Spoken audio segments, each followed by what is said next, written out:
Hey, I'm Seth with the Rural Storytelling Project, and welcome to week 4 of the Creative Media Group. And today we're going to be talking about editing. Now, this is part 1 of 2 of the different editing techniques that we're going to learn. Today we're going to talk about more of the reasons behind editing. Why is editing important? What does it do for your video? And how can you make it bring out the story within your video? Editing is super important for your video because it brings everything together. Everything that we've talked about with how to film a video, how to shoot different shots, these are all super important, and they really all only come together in the editing process. Editing can be pretty scary for some people because it's kind of tedious and it requires a lot of work. Editing programs can be kind of confusing. They're a little hard to understand sometimes. So I want to try to relieve some of that fear of editing. And I'm going to give you 3 tips for how to think about editing to maybe just make it more fun or engaging when you're creating your story. So editing your video can help you establish 3 important things in your story. And the first of these is the flow. The next is tone, the way that your video feels or the emotion that it brings. And finally, editing is important because it helps promote the message of your story. So let's dive into flow. Flow is super important for keeping your story moving. And we've kind of talked about this with the script and how you don't want there to be dead space in your story, but editing is where you can really highlight this and bring it out in your story. One of the most common mistakes I see with editing is the use of really awkward pauses and not cutting clips as fast as they could be to keep the story moving. So here are some tips for how to edit your videos to have good flow and make the story engaging. The first is, like I just mentioned, avoid awkward pauses. Awkward pauses do not need to be in there. If you're doing narration to your video or your podcast, you can easily cut out the dead space between words. So right there, where I just made an awkward pause, that you can cut out and make it a lot shorter. So it looks like this, space between words. So right there, where I just made an awkward pause, another way to keep flow moving is to use a video clip only once in your video. Now, this is challenging if you only have a little bit of content and you don't have enough content to only use a clip once, but as much as you can, try to only use a video clip one time during your video, because when it gets used again, it can kind of make the story less engaging. If somebody sees in the video that there's a clip that they just saw, a video clip, sometimes it takes them out of the story and makes them think, oh, I guess they're just reusing footage. And it really just takes your video down a notch. And finally, like we said with planning your script, it's important to use video clips that illustrate what's being said. So if you're using narration and you mention a certain thing, it's really helpful to have a video clip of that thing on screen so that people can connect with the story. And they also feel like the story is moving forward. They see how the connection between the dialogue and the visuals, and that helps to bring the story together. Next thing to look for in your editing process is the tone. Now, the tone of your story is the emotion.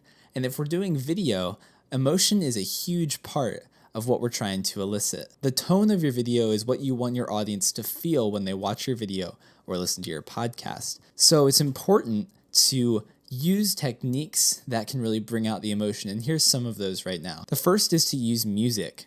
Music is the best way to establish emotion or tone in your story.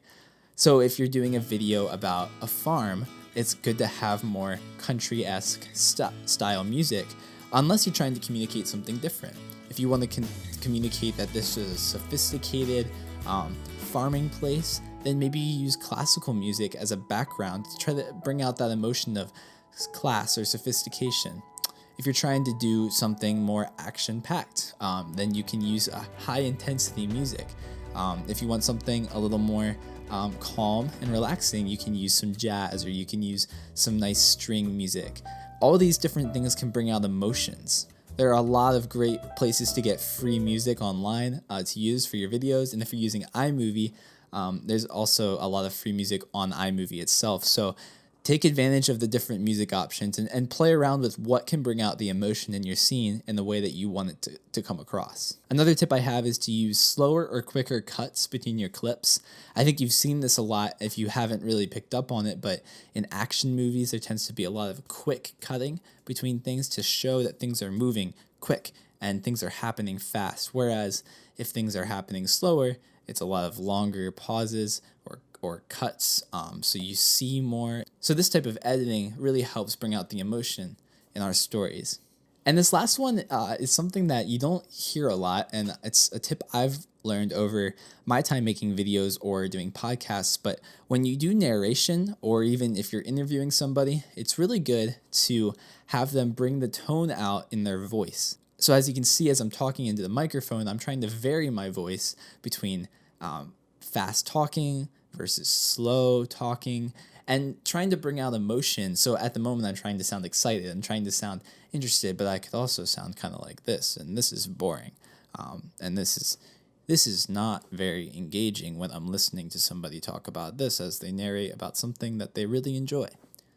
So basically, the way that you try to bring the emotion out in your voice can really, really make people want to listen to your story and connect with it on an emotional level. Finally, the message of your story is the thing that you want to communicate.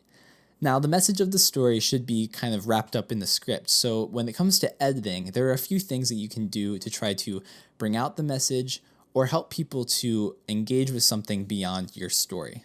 So in your video, I think it's important to focus on showing and not telling. And in a podcast, this is harder because you have to do a lot of audio type of showing, but this could be done through sound effects or maybe just through just descriptions of the thing that you're talking about. But basically, when you do this, it's important to use the things that you have, so the video that you've shot, to show things that you're talking about. And this goes back to the first point about the flow of the story, where you want the video clips to line up with what you're saying.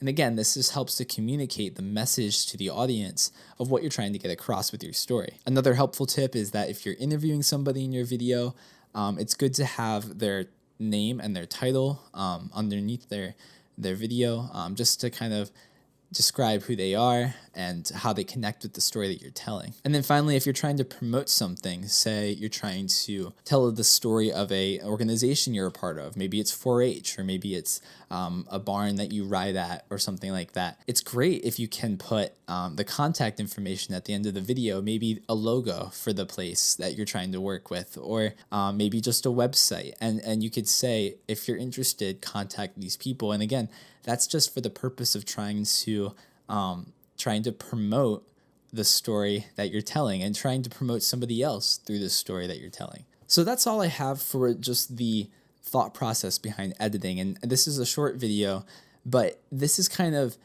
to get us ready for the technical part of editing our videos. So next week, we're going to have more of a technical video about how to actually put together your clips. And I'm going to show you that on iMovie. And then from there, we're going to look at how to finalize your videos and then what the next steps are for getting your story out into the world. So I hope you join us for the upcoming weeks, and thank you for watching. Have a great week.